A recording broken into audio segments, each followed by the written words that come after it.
kabila ng kahalagahan ng pera at dangal ng isang tao, masasabing walang makakapantay sa halaga ng karanasang magmahal at mahalin pabalik. Pero may iba't ibang anyo at hugis ang pag-ibig. Mula sa mapusok na romantikong pagmamahalan hanggang sa mahigpit na pangangalaga ng isang magulang. Ikaw kabarangay, nakaranas ka na ba ng nakakasakal na klase ng pagmamahal? Dear Papa Dudut, isang pagbati po sa inyong lahat na nakikinig ng numero 1 Barangay Love Stories ngayong araw. Ako po si Hailey, 31 years old. Nakatira po ako dito sa isang bayan sa Bulacan kasama ang asawa at anak ko. May negosyo kami na isang finance lending company. Magkasama namin itong pinalalago at pinapatakbo ng asawa ko. Isa po pala ako sa avid viewer ng inyong programa online. Nakikinig po ako sa libreng oras ko pero mas madalas kung gabi bago ako matulog. Mapa Spotify man yan o sa YouTube.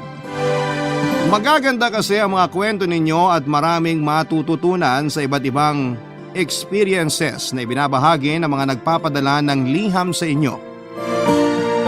Kaya naman naisipan ko rin pong sumunat para ibahagi ang kwento ko na nagsimula noong dalaga pa ako. Kasama ko noon sa bahay ang nanay ko at kilala siya sa pangalang Doktora Asunta dahil sa kanyang propesyon. Bata pa lamang nang maulila ako sa ama, Papa Dudut. Aksidente ang kinamatay ng tatay ko at hindi na muli pang nag-asawa si mami mula nang mabiyuda siya. Kaya mag-isa lamang siya na nagsika para maibigay ang lahat ng mga pangangailangan ko. Pero kahit siya lang ang nagtaguyod ng buhay namin ay ni minsan ay hindi naman kami kinapos. Meron siyang sariling klinika na may kalakihan na rin noon. Dahil doon ay napagtapos niya ako sa kolehiyo. Konserbatibo at istrikta ang nanay ko, Papa Dudut. Ayaw niya noon na nagsusuot ako ng mga maikling damit. Ang gusto niya ay palagi akong nakapantalon o kaya ay mahahabang palda. Wala na nga lang siyang nagawa nang magsuot ako ng miniskirt dahil yon ang uniform ko sa trabaho. Wala namang problema sa akin ang ugali niya. Ayos lamang yon dahil mahal ko siya at sinusunod ko ang lahat ng gusto niya. Pero may isang bagay akong inililihim noon sa nanay ko, Papa Dudut.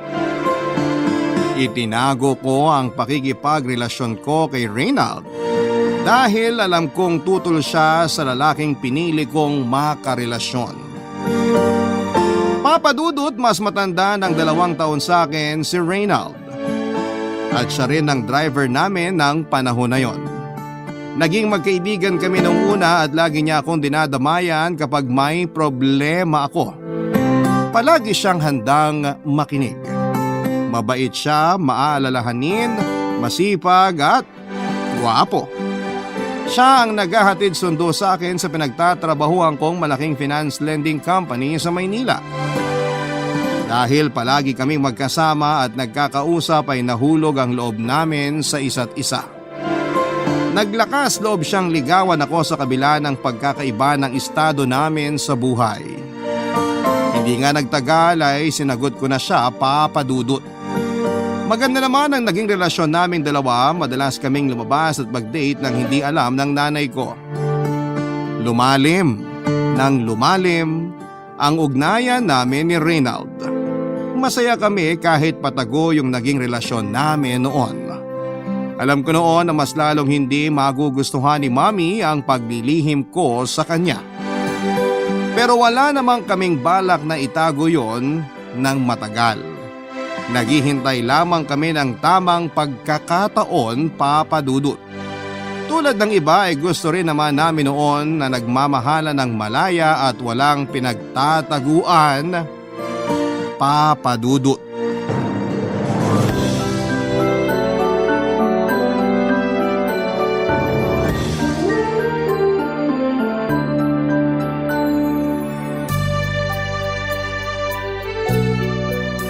Mahal, magtatatlong oras na tayo dito sa hotel.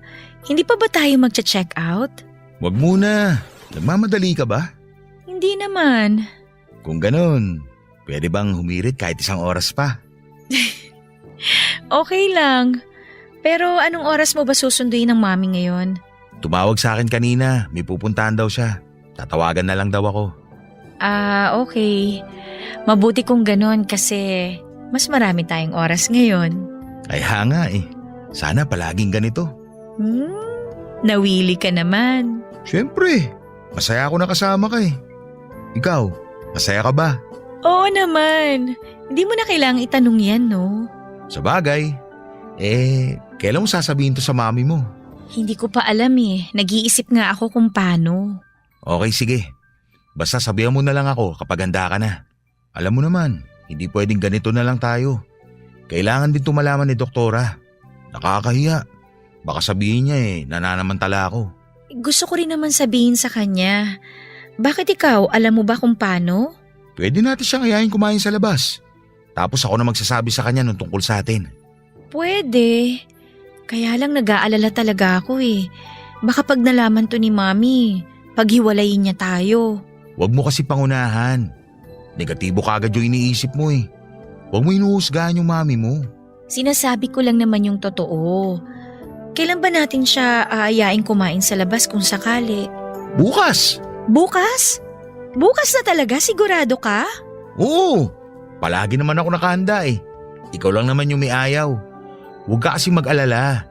Kahit anong mangyari, ipaglalaban kita. Sana ganun ka rin. Oo naman, mahal kita eh. Kaya ipaglalaban din kita. Siya nga pala, saang resto natin dadalhin si Mami? Doon sa paborito niya. Sigurado ka? Mahal pagkain nila dun. Ano ka ba? Parang wala kang tiwala sa boyfriend mo ah. May ipon ako. Yakang-yaka ko yun kahit gaano pa kamahal. Aba, yabang ah. Hindi naman, sakto lang. Siyempre, gusto ko magpakitang gilas. Malay mo, magustuhan niya ako bilang manugang. Manugang kagad? Oo, manugang na agad. Bakit? Ayaw mo ba na maging misis ko? Ha?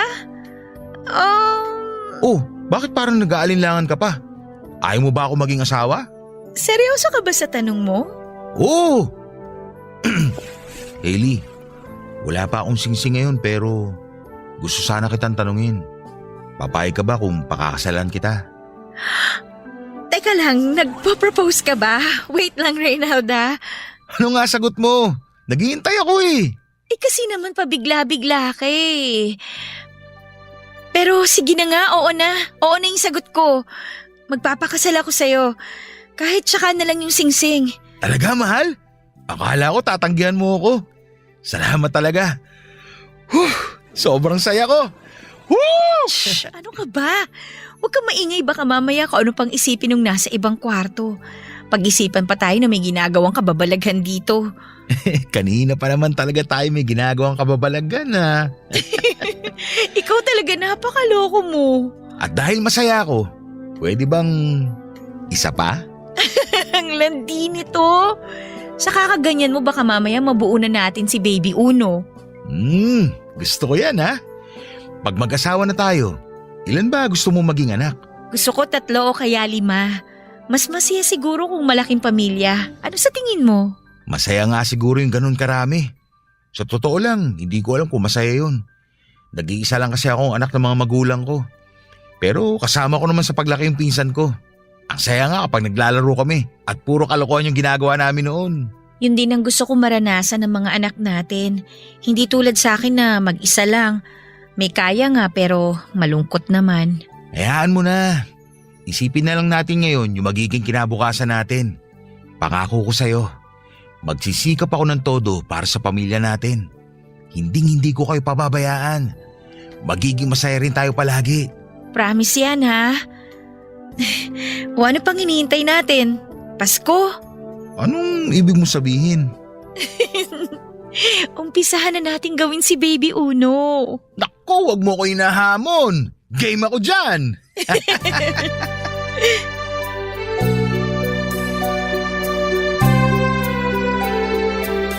Walang pagsidlan ang saya ko nang sagutin ko yung proposal ni Reynald Papadudut.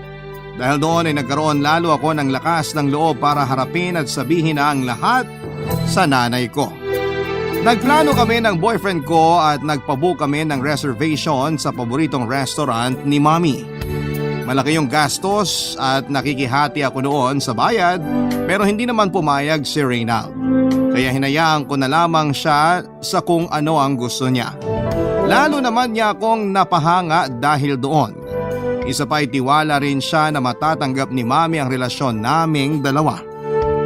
Samantalang ako ay halos hindi na makatulog noon dahil sa pinaghalong kaba at takot na baka magalit sa akin ang nanay ko. Pero kinabukasan lang kung kailan nakahanda na ang lahat para sa sorpresa namin, ay saka naman dumating yung best friend ni Mommy kasama ang anak nitong binata na tawagin na lang natin sa pangalang Mark. Panay ang puri niya sa lalaking yon. Sabi niya ay bagay daw kami kasi gwapo kasi ito at mukhang mitikuloso. Top-notcher din ito sa bar exam at isa ng ganap na abogado. Tulad namin ay maganda rin ang estado ng buhay. Tuwang-tuwa naman yung best friend ni Mommy sa mga papuri niya sa anak nito. Sumang-ayon ito na bagay nga kami ng anak niyang si Mark Papadudut. Hindi naman ako naging komportable sa usapan nilang yon. Pero hindi naman ako natakot na ipakita kay Mark na hindi ko ito gusto. Hanggang sa mabagot na lamang ako sa kakahintay na matapos ang pag-uusap na yon. Malapit na kasi ang oras ng hapunan na pina-reserve namin.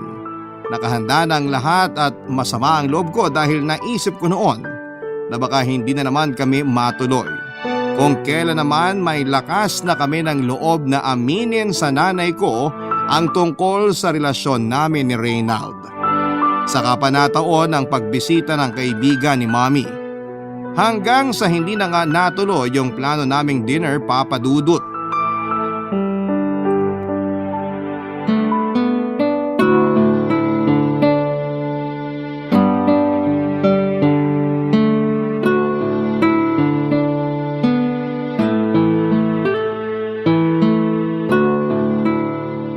Bakit ganyan ang itsura mo? Galit ka ba? Sino bang hindi magagalit? Halos ibenta ka na ng nanay mo doon sa anak ng best friend niya. Nagsiselos ka ba? Ako? Nagsiselos? Hindi. Ano ka ba? Bakit ako magsiselos? Sino ba naman ako para magselos? Driver nyo lang naman ako. Nagsiselos ka nga. Kanina pa kaya ako naghihintay. Mukhang wala namang balak umalis yung asungot na yon. Halos ugatin na nga ako sa kahihintay tapos ganun pa yung maririnig ko.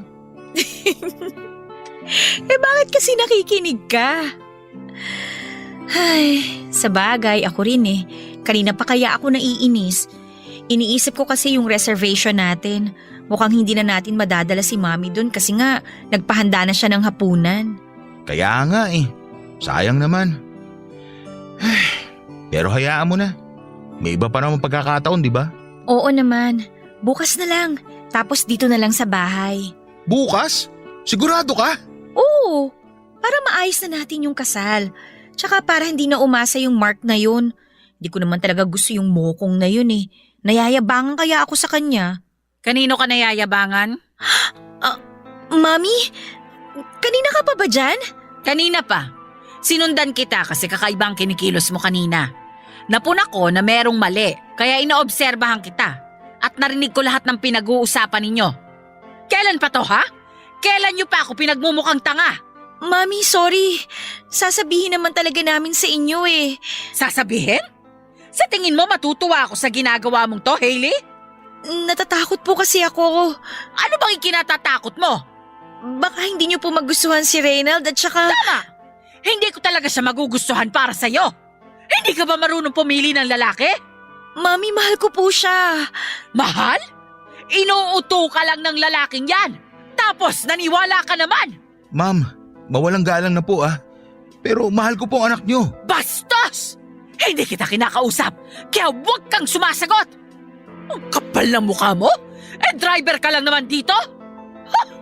Pasalamat kayo at may bisita ako sa loob kaya nakakapagtimpi pa ako sa inyong dalawa. Mami, huwag naman ho kayong ganyan. Bigyan niyo naman kami ng pagkakataon. Hindi! Binigay ko na sa'yo lahat! Kinalimutan ko yung sarili ko. Nagpakasubsob ako sa trabaho para maibigay sa'yo yung buhay na meron ka ngayon. Tapos ano? Ganito lang pala yung gusto mo? Kung sa driver ka lang di naman pala mapupunta, di ka na sana nagtapos ng pag-aaral. Ma'am, hindi po ako mapera tulad nyo. Pero kaya ko rin naman po magsikap para maipagpatuloy yung buhay na ibinigay nyo sa kanya. Aba, hindi ka lang pala walang hiya. Hambog ka rin. Saan mo kukunin yung ipambubuhay mo sa anak ko? Sa pagiging driver? Marangal po yung trabaho ko. Hindi lang kalakihan yung kinikita ko. Pero alam ko po na sa konting sipag at tiyaga, magiging maayos naman yung buhay namin ng anak nyo. Magaling ka pala talagang mambola. Kaya pala nabilog mo yung ulo ng anak ko. Traidor ka? Ipinagkatiwala ko sa iyong anak ko, tapos malalaman ko na may relasyon na kayo? Ang kapal ng mukha mo! Pasensya na po kayo, ma'am. Wala po ako masamang intensyon sa anak nyo. Mahal na mahal ko po siya. Saka kung di man po namin nasabi kagad yun sa inyo, hindi naman po ibig sabihin binabaliwala na po namin kayo. Mami, ako yung may kasalanan. Noon pa naman niya sinasabi na gusto niyang ipaalam sa inyo kung ano yung meron kami. Ako lang naman yung pumipigil sa kanya eh. Alam ko kasi na ganito yung magiging reaksyon niyo. Hailey, sabihin mo nga sa akin, naging masama ba akong ina sa'yo? Hindi po. Kung hindi, ba't pinag-iisipan mo ako ng masama? Totoo naman na hindi ko talaga siya matatanggap. Pero hindi pa rin tama na maglihim ka sa akin. Nanay mo ko. Patawarin niyo na po kami, Mami. Hindi. Hihiwalayan mong lalaking yan. Pera lang ang habol niyan sa'yo. Sobra na ho yung pang-iinsulto nyo sa akin. Hindi ko kailangan ng pera nyo. Mahirap lang po ako, pero hindi po ako mukhang pera. Pwes, patunayan mo. Umalis ka ngayon din. At huwag kang magpapakita rito. Mahal ko po siya at sana maintindihan niyo ako. Nagmahal din po kayo. At alam niyo kung ano yung pakiramdam ng mawalan. Ayoko maranasan yun. Kaya sorry, Mami. Mahal, sasama ako sa'yo. Wag! Wag! Wag kang umalis! Mami! Doktora! Mami! Mami, ano nangyayari? Mami! Aalis na sana kami noon, Papa Dudut, at buo na yung loob ko na sumama kay Reynald. Pero biglang nawala ng malay ang nanay ko. Agad namin siyang itinakbo sa ospital at tumaas daw ang blood pressure niya at kinakailangang obserbahan para masigurado na maayos ang kalagayan niya. Nang gabing yon ay panayang sisi ko sa sarili ko dahil sa mga nangyari. Kung hindi sana ako naglihim sa kanya, baka mas maayos namin siyang nakausap at hindi na yon nangyari pa. Hindi nawala sa isipan ko si Reynald ng gabing yon. Hindi na kasi kami nakapag-usap matapos dalhin si Mami sa ospital. Akala ko ay nandun lamang siya sa parking area at naghihintay, pero yun na pala yung huli naming pagkikita. Umalis siya noon nang hindi man lang kami nakakapag-usap kahit sandali lang. Hindi siya nagpaalam at bigla na lamang niya akong iniwanan. Nasaktan ako ng sobra noong nalaman ko yon. Marami akong tanong na hindi na nabigyan pa ng kasagutan at ang mas masakit pa noon. Akala ko ay handa niya akong ipaglaban hanggang sa huli. Pero niloko niya lamang ako at pinaasa. Simula nang umuwi kami ni Mami galing sa ospital ay naging matamlay ako at nawala na ng gana sa buhay. Napakalungkot pala at napakasakit na mabigo sa pag-ibig. Halos hindi ako makakain sa tamang oras noon dahil sa kawalan ng gana. Hindi na rin ako masyadong nakakalabas ng kwarto ko at hindi na rin ako nakapasok sa trabaho dahil sa pagmumukmok. Malaki ang naging pagbabago sa ikot ng buhay ko magmula noong maghiwalay kami ni Reynald. At aminado ako na nahirapan ako makapag-move on sa kanya. Bagamat sinisikap ni Mami na maayos namin ang relasyon naming mag-ina ay hindi kami nakabalik pa sa dati. Hindi siya tumigil sa paglalambing sa akin. Palagi siyang nasa kwarto ko kapag umuwi siya galing sa trabaho. Kung ano-ano ang ibinibigay niyang regalo pero lahat ng yon ay binabaliwala ko. Inalok pa niya ako na magnegosyo na lamang para maging abala pero hindi ko yon tinanggap, Papa Dudut. Lalong lumayo ang loob ko sa kanya.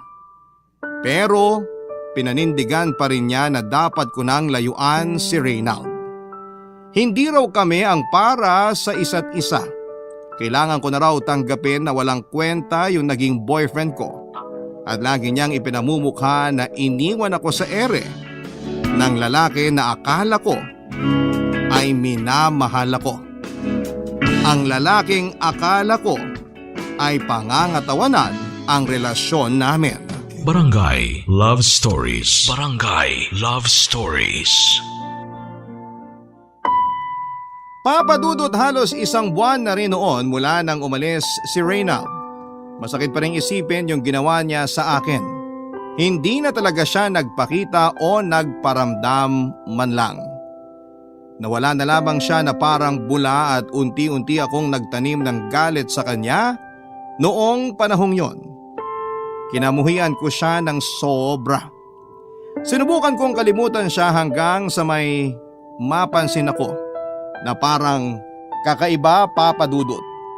Napansin ko na kailangan kong tulungan ang sarili ko dahil may kakaibang pagbabago sa katawan ko. Bukod sa delayed ako ng 2 buwan ay napadalas na rin ang mood swings ko noon. Madalas na rin akong natatakam sa mga maaasim na prutas at kung ano-ano pang mga pagkain. Dahil ilang beses na rin may nangyari sa amin ni Reynald ay minabuti ko nang gumamit ng pregnancy test kit. At hindi nga ako nagkamali nang hinala nang makita ko ang resulta. Buntis nga ako, Papa Dudut. Halo-halo ang emosyong nararamdaman ko sa mga sandaling yon. Parang ang sakit isipin na walang kikilalaning ama ang anak ko sa paglaki niya. Umiyak ako ng umiyak noon at mabuti na lamang at palaging nakaalalay sa akin ang yaya ko. Kung hindi dahil sa kanya ay baka bumigay na ako sa mga pagsubok at sakit na mga nararanasan ko. Si Yaya ang palaging nakikinig sa lahat ng mga reklamo ko sa buhay simula noong bata pa ako. Siya ang nagpalaki sa akin at itinuring ko na ring pangalawang ina. Mabait siya at maunawain na kabaliktaran naman ang nanay ko. Parang nagkaroon ako ng kakampi sa katauhan niya. Sa ikalawang pagkakataon ay naglihim ako kay Mami. Itinago ko sa kanya ang totoong kalagayan ko. Inisip ko kasi na hindi niya rin naman ako maiintindihan. Hindi ko na siya magawang pagkatiwalaan mula noong tinanggihan niya at ininsulto ang relasyon namin ni Reynald. Kaya tuwing nagpapatingin ako noon sa doktor para sa prenatal check-up ay si Yaya lamang ang isinasama ko. Siya lamang ang pinagkakatiwalaan ko at wala ng iba pa, Papa Dudut.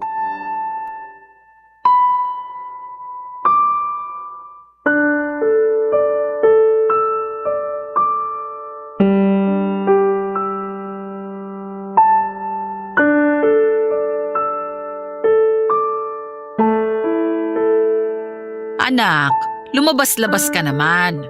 Palagi ka na lang nakakulong dito. Kalimutan mo na yung lalaking yon. Kung ayaw mo kay Mark, sige. Mamili ka na ng iba. Basta wag lang yung kagaya ni Reynald. Mauubusan na ho ba ako ng lalaki para mamili? Saka ano ho bang akala niyo sa akin? Isang manika na pwede niyong diktahan o ipare sa kung sino magustuhan ninyo?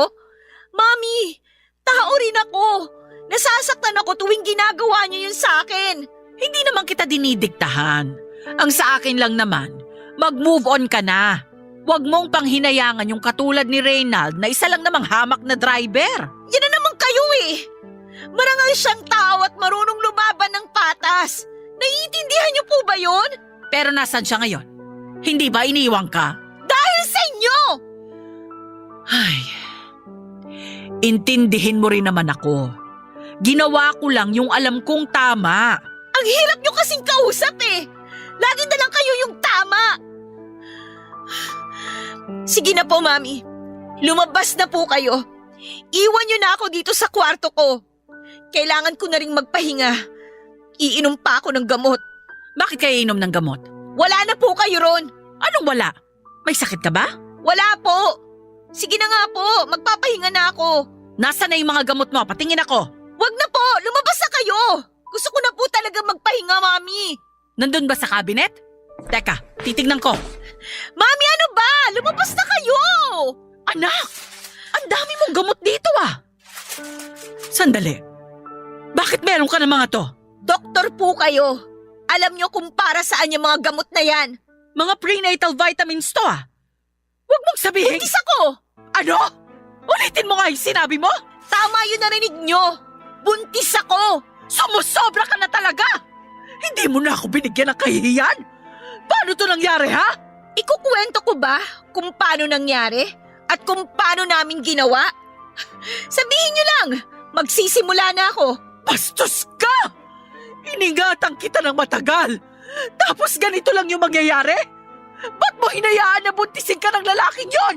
Mahal ko siya kaya binigay ko yung sarili ko sa kanya.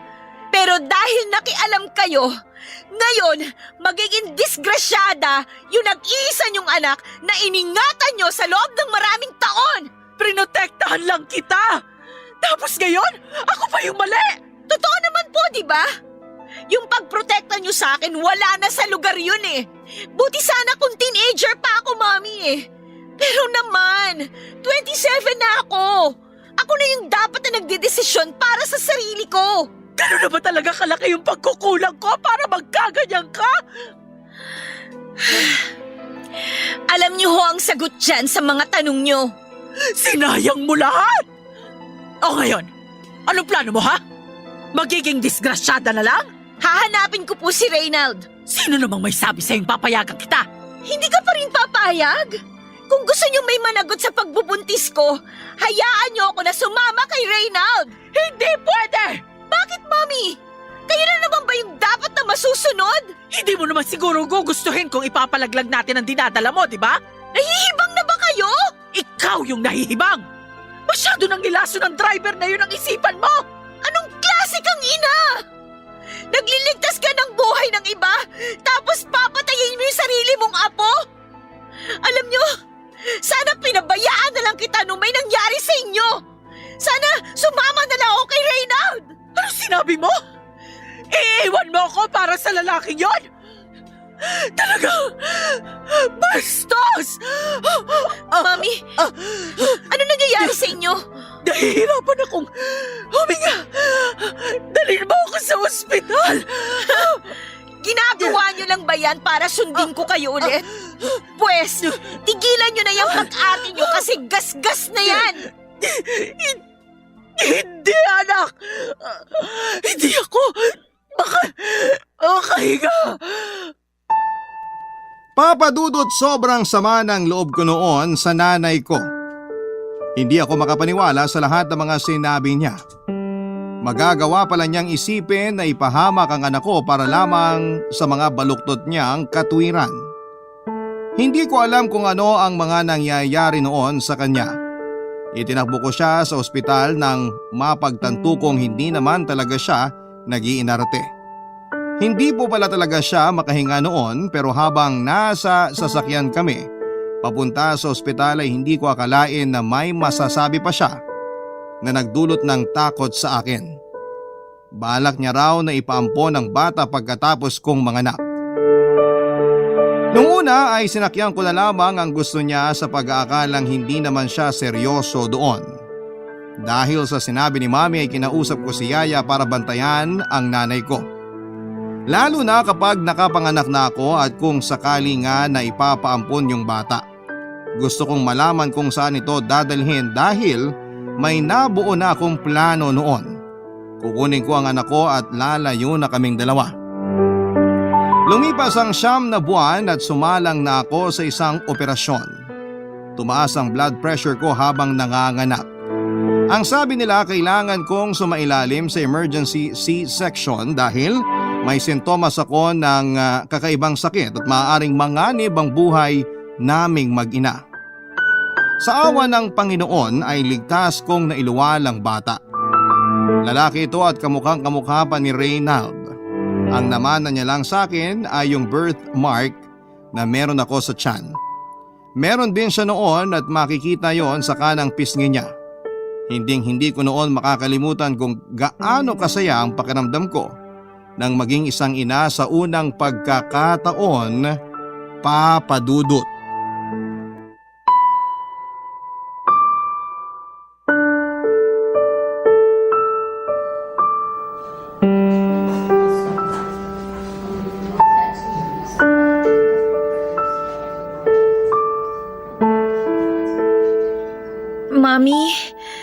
Mami, gising! Anak, gising ka na pala. Kumusta ka na? Yung baby ko, nasan siya? Saka na natin yan pag-usapan. Magpahinga ka na muna, anak. Tinuloy niyo pa rin ba yung plano niyo? Akala ko ba tapos na tayo sa usapang to? Pumayag ka naman, di ba? Bakit ako papayag sa kawalang hiyaan na yon? Anong ginawa niyo sa anak ko? Ibalik niyo siya sa akin, parang awa niyo na, Mami. Hindi pwede. Pinaampon ko na siya. Hindi na pwedeng bawiin. Bakit niyo yung ginawa? Hindi man lang ba kayo naawa? Alam kong masakit to, pero makakalimutan mo rin yung anak mo. Ibalik niyo siya sa akin! Anak ko yun! Hindi kayo ang dapat na magdesisyon para sa kanya! Hindi man lang kayo naawa! Siya na nga lang yung kinakapitan ko tapos inilayo niyo pa siya sa akin! Bakit? Hindi pa ba ako sapat para sa'yo? Ayoko sa inyo! Wala na kayo sa tamang pag-iisip! Nasa tamang pag-iisip pa ako, Hailey. Hindi! Wala na kayo sa katinoan! Yun ang totoo!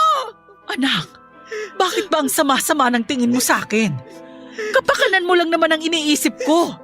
Nagpapakananay lang ako sa'yo. Hindi totoo yan kasi baka sarili kayo! Ayaw niyo ako mawala sa inyo, pero inilayo niyo sa akin yung anak ko!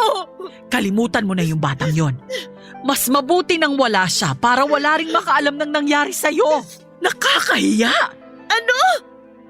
Mas mahalaga pa sa inyo yung sasabihin ng ibang tao kaysa sa mararamdaman ko. Huwag na tayong magsisihan dito. Tapos na yung problema natin. Tapos na sa inyo. Pero sa akin, nagsisimula pa lang. Hindi ko kailangang humingi ng tawad sa'yo. Kung meron mang dapat sisihin sa lahat ng nangyari, ikaw yon. Aalis ako at lalayo na ako sa inyo. Kaya sabihin niyo kung saan niyo dinala yung anak ko. Hindi. Hindi mo ako pwedeng iwan. Anong hindi? Pwede ko kayong iwan kasi kinamumuhian ko kayo. Kung pwede ko lang kayong itakwil bilang magulang, alam niyo matagal ko nang ginawa. Sige, magalit ka kung gusto mo. Pero wala na tayong magagawa. Wala na yung baby. Hindi mo na makikita. Wala talaga kayong konsensya. Sabihin mo na lahat ng gusto mong sabihin. Wala na akong pakialam. Hintayin niyo makalabas ako dito. Ipapakulong ko kayo. Kahit karma, hindi ko kinatatakutan. Kaya wag mo akong subukan. Napakatigas ng puso niyo. Parang hindi kayo nanay. Hindi totoo yan. Bakit kayo umiiyak, ha? Gusto niyo na namang magpaawa? Hindi mo rin maiintindihan kaya wag mo na akong tanungin. Sige, aalis na ako. Magpahinga ka na lang dyan at magpalakas. Hindi ko na kailangan magpalakas. Wala nang silbi yung buhay ko dahil sa ginawa ninyo. Meron pa. Basta sundin mo na lang yung sinasabi ko. Sige na, maiwan na kita dyan. Ibibili na lang kita sa nurse. Sandali lang. Si Yaya, nasan? Gusto ko siyang makausap. Wala na siya. Anong wala na? Umalis siya nang hindi nagpapaalam. Hindi ko alam kung bakit. Hindi ako naniniwala. Hindi niya ako iiwan. Imposible yan. Ano na naman bang ginawa ninyo? Wala akong ginawa sa kanya. Huwag mo namang isisi sa akin ang lahat. Hindi ko kasalanan kung umalis siya at hindi na bumalik. Desisyon niya yon. Isa pa, hindi ko siya kaano-ano para pigilan ko ang pag-alis niya.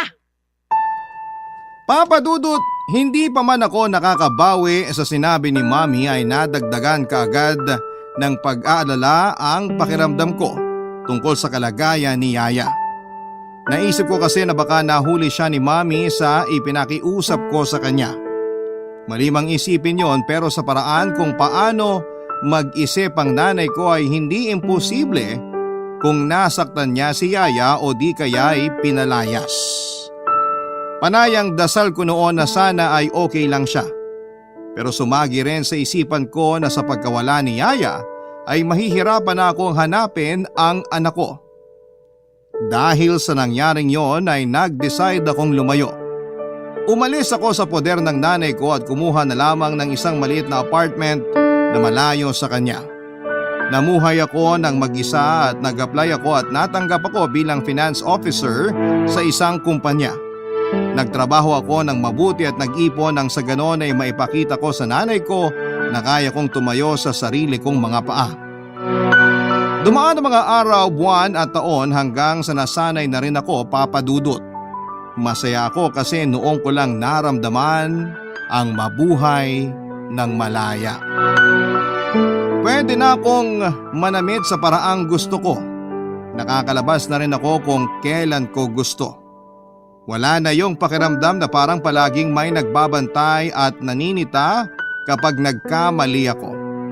Pero sa kabila ng kasiyahang yon ay ang lungkot na nararamdaman ko sa tuwing naaalala ko ang anak kong hindi ko pa rin alam kung saan dinala ni Mami. Sobra akong nangulila sa kanya at halos gabi-gabi pa rin akong umiiyak. 4 na taon na rin kasi ang nakalipas mula nang mawalay sa akin ang anak ko, Papa Dudut. Hanggang sa nagpasya na nga akong suyurin lahat ng bahay ampunan sa Metro Manila sa pagbabaka sakaling makita ko siya roon. Hindi ko rin nakalaing magagawa ko yon. Nakakapagod pero tiniis ko yon kahit walang kasiguraduhan ng ginagawa ko. Pero sa kasamaang palad ay hindi ko siya nahanap. Palagi kong tinatawagan si Mami sa tuwing nabibigo ako. Pinapaamin ko siya kung saan niya dinala ang anak ko pero nanatiling tikom ang bibig niya. Papa Dudut. Barangay Love Stories. Barangay Love Stories. Napuntahan ko na ang lahat ng mga ampunan sa Metro Manila, Papa Dudut. Pero hindi pa rin po ako sumuko. Naisip kong maghanap sa mga probinsya na malapit lang sa Metro Manila.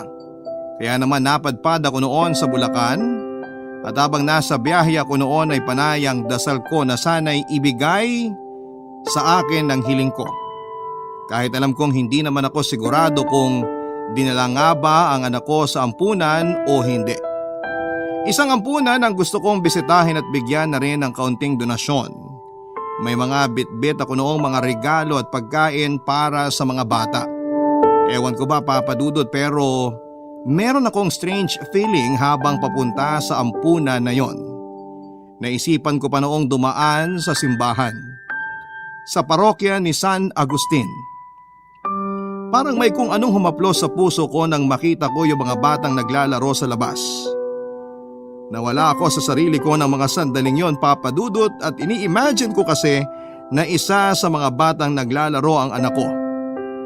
Ang dahilan ng kakaibang pakiramdam ko noon ay nasagot nang muntik na akong makasagasa.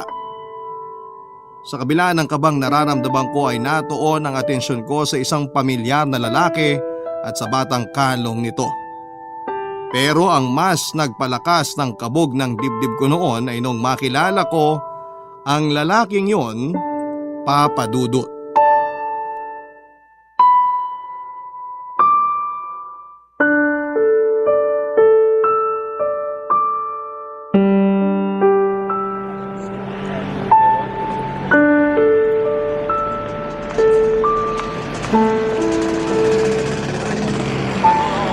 Reynald? Reynald, ikaw ba yan? Hailey, Anong ginagawa mo dito sa Bulacan? May bibisitahin akong bahay ampunan dito. Iyang batang kasama mo, anak mo? Oo, nakatulog na. Medyo napagod sa paglalaro doon sa park. Sige ha, mauna na ako. Nagmamadali kasi ako eh. Teka, sandali. Huwag ka munang umalis. Bakit? May kailangan ka ba? Pwede ba tayo mag-usap? Kahit sandali lang. Sorry ha, busy talaga ako eh. Importante to. Kailangan natin mag-usap. Mag-usap? Parang hindi na naman kailangan. Baka mamaya nandyan yung asawa mo tapos pag-isipan pa ako nun ng masama. Wala naman akong asawa. Ganun ba? O sige. Tungkol naman saan yung pag-uusapan natin? Gusto ko lang sana magpaliwanag tungkol doon sa nangyari sa atin. Kung bakit biglaan na lang ako nawala. Ang tagal na nun ah. Bakit kayo mo lang naisip magpaliwanag? Alam kong mali ako nung iniwan kita. Ang totoo, hindi ko rin alam kung bakit ko yun ginawa. Gusto kong malaman mo na pinagsisihan ko yun.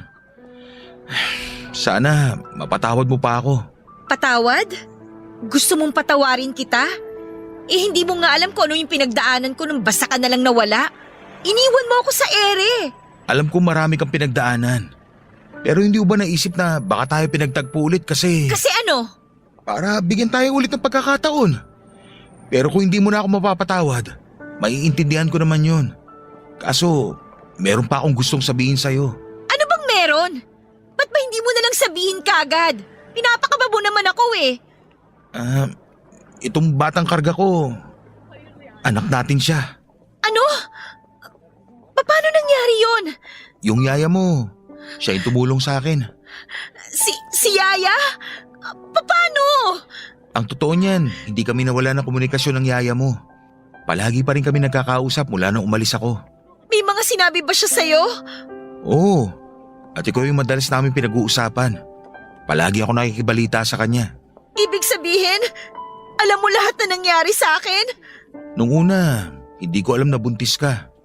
Nalaman ko na lang yun nung humingi sa akin ng tulong ang yaya mo. Sabi niya, may malaki kang problema kasi ilalayo sa'yo ng mami mo yung anak natin at balak pandalin sa ampunan yung bata. Totoo lahat yun, pero… Sigurado ka ba na siya yung anak natin? Pwede ko ba siyang hawakan? Oo naman. Tsaka ipinangalan ko sa kanya yung gusto nating pangalan noon pa. Uno ang pangalan niya. Oh, heto siya. Kargahin mo. Baby Uno! Siya nga yung anak ko, Reynald! Tinandaan ko talaga tong balat sa kanang pisngi niya. Pero sandali, wala ka bang balak sabihin sa akin na nasa iyo tong anak ko? Kung hindi ko pa kayo nakita rito, hindi ko malalaman na ikaw pala yung kumuha sa kanya. Natakot kasi ako sa magiging reaksyon mo.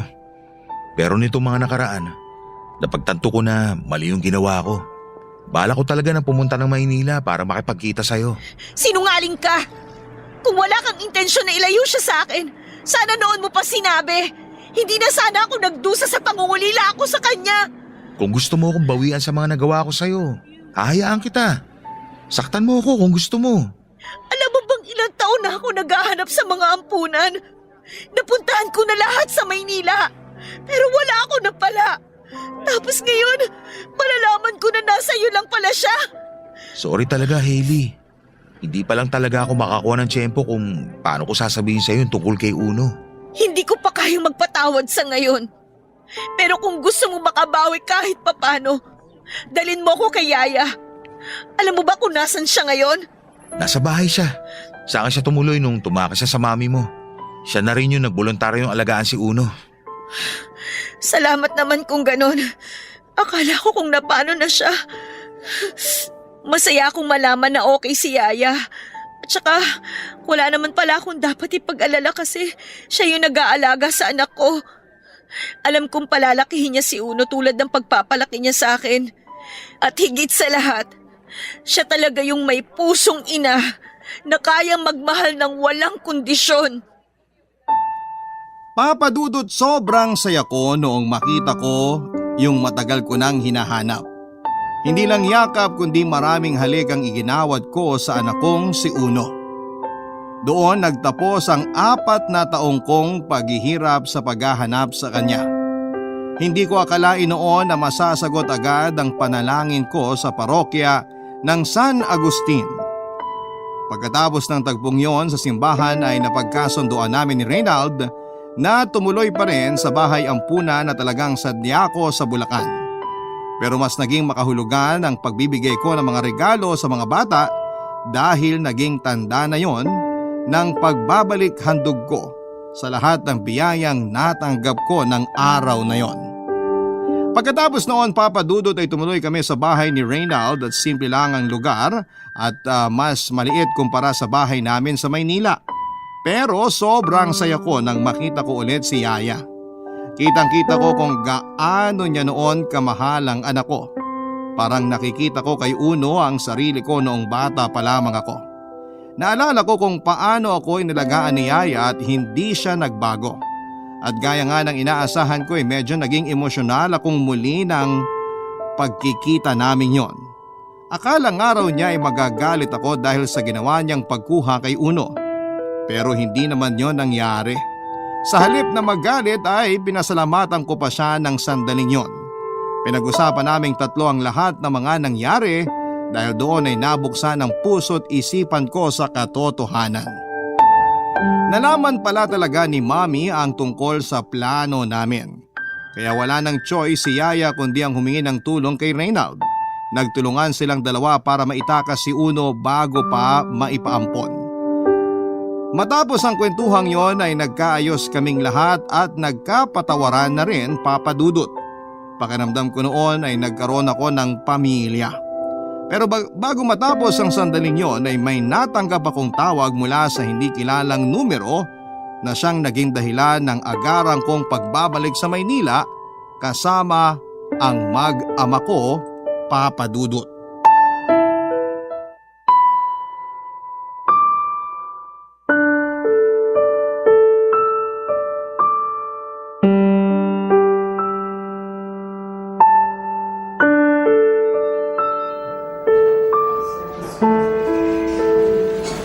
Mami, ano nangyari sa inyo? Bakit nandito kayo sa ospital? Anak, wala to. May konting problema lang sa kalusugan ko. Okay lang ako. Hindi ka naman mukhang okay eh. Ang putla nyo oh. Ano po ba talaga nangyari? Magsabi naman kayo ng totoo sa akin. Ang totoo, anak. May cancer ako sa atay. Stage 4 na raw. Pasensya na kung hindi ko ipinaalam sa'yo. Mami, kailan nyo pa nalaman na may cancer kayo?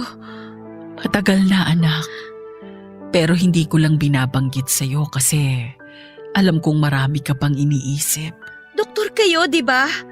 Alam nyo kung anong pwede mangyari pag nagpabaya kayo. Marami kasi akong ginagawa kaya binaliwala ko na lang. Pero wala eh.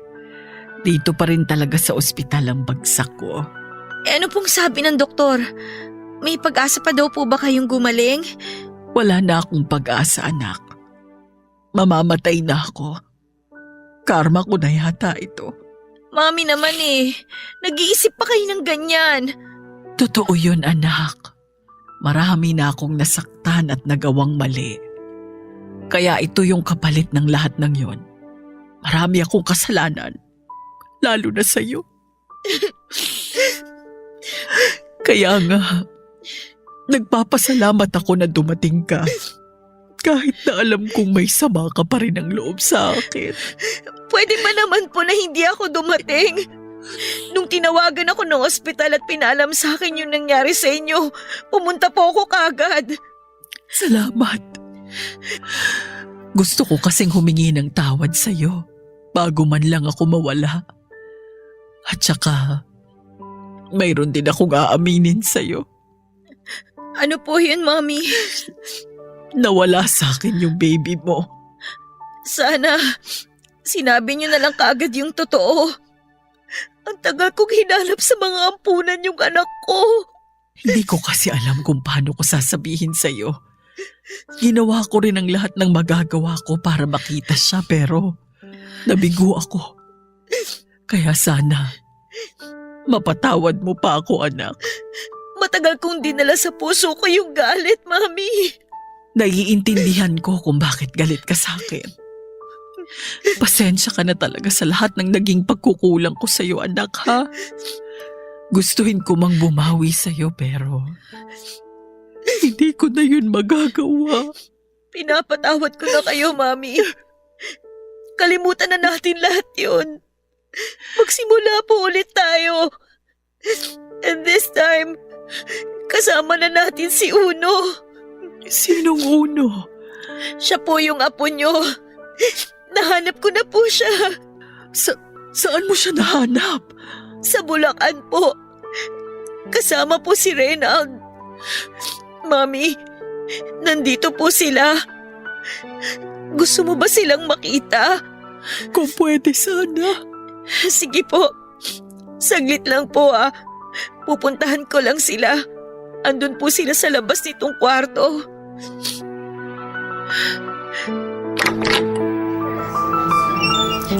Pasok na kayo. Doktora, kamusta na po kayo? Reyna. Oh, wag na po kayong umiyak. Alam kong iniisip niyo pa rin yung nangyari noon, pero maniwala man po kayo o hindi, matagal ko na po kayo napatawad. Salamat. Huwag niyo na pong isipin yun. Ang importante po, nagkaayos na tayong lahat. Pwede na po tayo magsimula ulit. Salamat, Tiyo. Ikaw na ang bahala sa anak. At sa apo ko, ha? Huwag na ho kayo mag-alala. Ako na hong bahala sa kanila. Pangako po yan.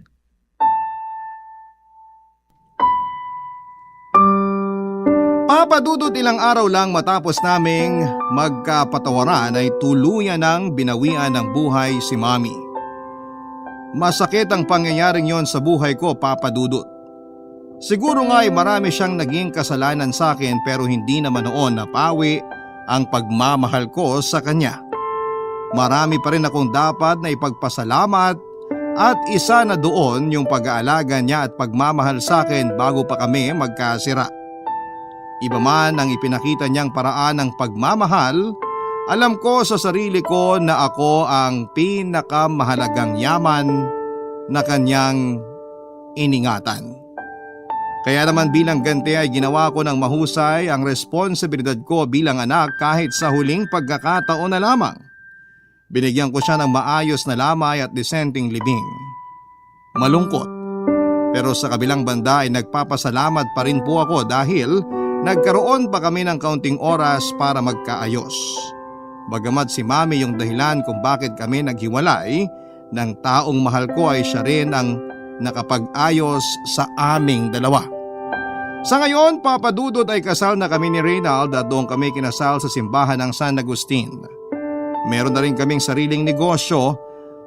Bagamat may kalakihan yung pera at ari-arian na iniwan ng nanay ko ay kumuha lamang kami ng sapat para makapagsimula ng bagong buhay. Nakapagpatayo na rin kami ng bago at mas maayos na bahay dito sa Bulacan. Isinama namin doon ang yaya ko hindi para maging isang kasambahay kundi para maging pamilya na rin namin at kikilalaning lola ni Uno. Hanggang dito na lamang po ang aking kwento. Gusto ko rin pong pasalamatan ang Barangay Love Stories at ang Barangay LS sa pagbabahagi nito at pagbibigay ng pagkakataon na mapakinggan ang kwento ng aking buhay, pag-ibig at pag-asa. Sa programang matagal ko nang sinusubaybayan. Maraming salamat po, Papa Dudut, sa pagbibigay ng inspirasyon sa ating mga kapuso. Ang inyong forever kapuso at kabarangay, Hailey. Nagustuhan ng iyong napakinggan? Ituloy yan via live stream sa www.gmanetwork.com/radio. Barangay LS 97.1 Forever!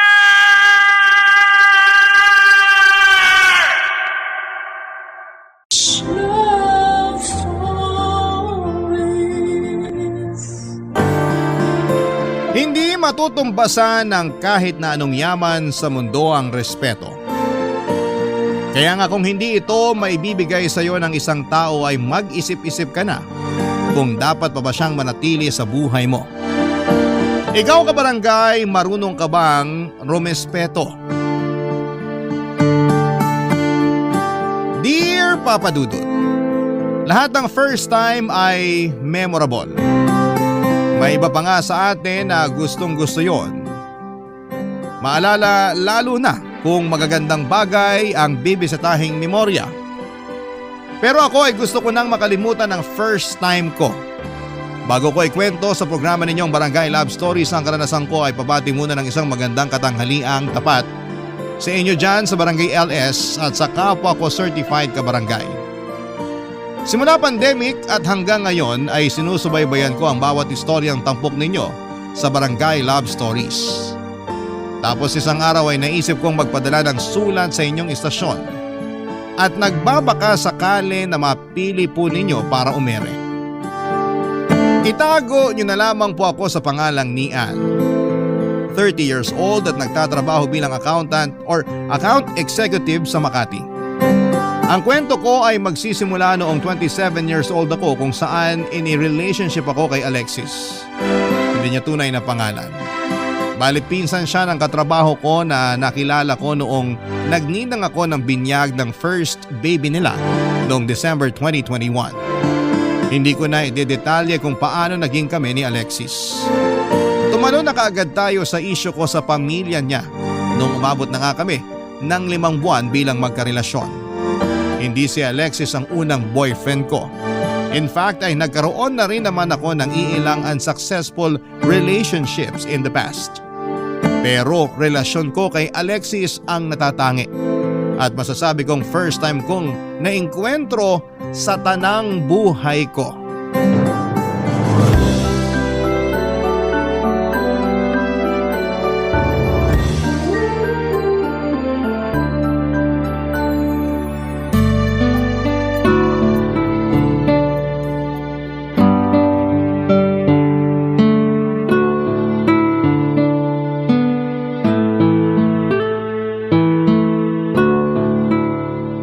Alam mo, buti na lang nandito ka. Hindi na ako nakapagsabi na pupunta ako rito sa balur mo, Insan. Akala ko lumabas ka kasama si Joawis mo. Hindi kami lalabas. Nag-away kami. Really? Isplok mo yan. Ay. Okay, sasabihin ko. Pero dapat makinig ka muna ha. Huwag ka muna magre-react hanggat hindi pa natatapos yung kwento ko. Sige, chika mo na yan. Anak labong ba kasi yun? Curious na ang bakla. Nag-away kami kasi ayokong sumama sa kanila. Nagyaya kasi si Alexis na pumunta sa bahay nila para tumambay. Ayoko kasi naiinis ako dun sa mama at Kuya Edgar niya. Inano ka ng Mudra Kals at Kuya Kals ng jowa mo? Naiilang kasi ako sa kanila. Nahihirapan akong pakisamahan sila kasi lagi nila akong kinukumpara sa ex-girlfriend ni Alexis. Pag nagkukwentuhan kami, lagi nilang sinisingit yung babae na yun na para bang hindi pa rin sila makamove on sa hiwalayan nila ng boyfriend ko. Yung nanay niya ang laging nangungunang mag-open ng topic. Tapos sinisigundahan ng kuya niyang epal. Talaga? Anong say nung Kuya Kels? Tama naman daw mama nila kasi mas lamang daw sa akin ang 5 paligo yung ex. Mas maganda at mas sexy din daw siya. Ay, sinabi niya yun? Oo. Gigil ako sa Kuya Kels niyang yun ha. But, ang may wagang tanong, anong ginawa ng jowa mo? May sinabi ba siya para maresbakan yung kuya niya? Yun nga wala siyang sinasabi. What?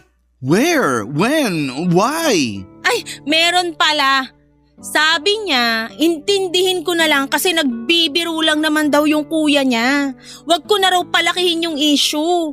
Pagpasensyahan ko na lang daw mama niya. Hindi pa siguro makamove on sa hiwalayan nila nung ex niya. Ang tagal din nila 5 years kumpara sa amin na 5 months pa lang. I don't care kahit na 10 or 15 years pa sila. Ikaw na ang current jowa. Dapat matuto silang irespeto yon. Kaloka, kahit naman ako nasa posisyon mo hindi gaganaang pumunta sa kanila. Di ba nga? Pero kailan pa ba to?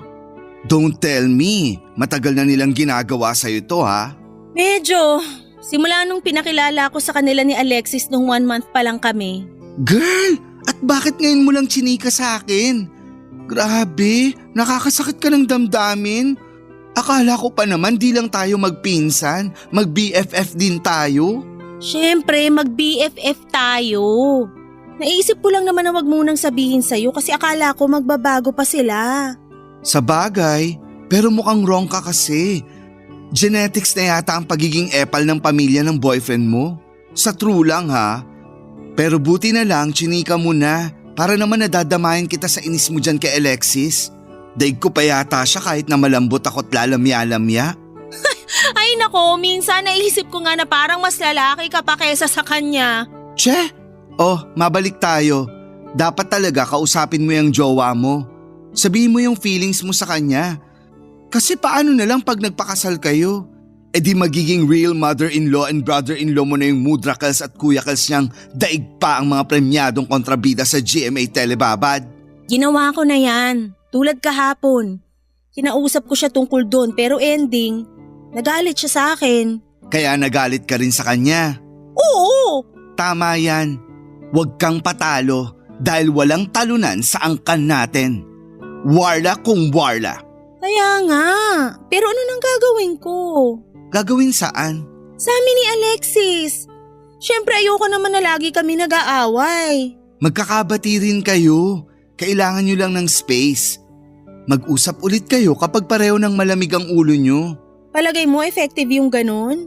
Hindi mo malalaman kung hindi mo susubukan. Sige, gagawin ko yung sinabi mo. Okay, pero sa ngayon, huwag ka na muna magmukmuk dito sa balor mo. Kaya nga ako dumaan dito kasi susunduin sana kita. Rarampa tayo. Saan naman? Kain tayo dun sa bet kong Korean restaurant. Balita ko, tambayan daw yun ng mga poging oppa. Kaya tara, let's! Aaura tayo, yes! Papa Dudut, hindi ako exaggerated sa pagkakwento sa pinsang kong si Chini tungkol sa ugali ng pamilya ng boyfriend ko. Wala naman talaga akong planong banggitin yon kahit kanino kasi ayokong masira ang image ni Alexis, lalong-lalo na sa pamilya ko. Pero hindi ko na kayang solohin pa ang lahat. Isa pa'y malungkot ako noon dahil nga nag-away kami at kung ano-anong masasakit na salita ang sinabi niya sa akin. Porque ayokong pumunta sa bahay nila. Hindi naman sa pagkukumpara pero wala naman akong naging problema sa pamilya ng mga ex ko dahil marunong naman akong makisama. Tiwala rin ako sa communication skills ko kaya alam kong marunong akong magdala ng usapan. Pero bukod tangi yung pamilya ng boyfriend ko dahil nahihirapan akong pakisamahan sila. Pinararamdam nila mismo na ayaw nila akong pakisamahan. Sino pa na bang gaganahang pumunta sa bahay nila? Mag-lunch at dinner kasama nila kung palagi na lang nilang bukang bibig ang ex-girlfriend ni Alexis bago naging kami. Kesyo, mas maganda raw, mas mabait, mas malambing. Nakakainis nang marinig yon. Lalo na sa mama at sa kuya pa mismo ng boyfriend ko nang galing. Wala naman akong magawa kasi ayokong pakawalan yung inner demon ko dahil baka magkagulo kami. At ang mas nakakalungkot ay wala man lang ginagawa si Alexis para sawayin ang mama at ang kuya niya. Mas nainis pa nga siya sa akin kapag nagsimula na akong sumimangot. May isang beses na sinabihan niya akong walang pakisama kaya raw ayaw sa akin ang pamilya niya. Grabe. Kumulo talaga ang dugo ko noon pero pinigilan kong umakyat sa ulo dahil baka hindi na ako makapag-isip ng matino. Kung meron mang akong kasundo sa pamilya nila ay walang iba kundi ang bunso niyang kapatid na 7 years old. Siya lang ang madalas kong kausap at kabanding kapag nandun ako sa bahay nila. Katulad na lamang nung isang beses na nag-invite ulit ang parents ni Alexis na mag-dinner sa kanila. And that time ay pumunta na ako, Papa Dudut.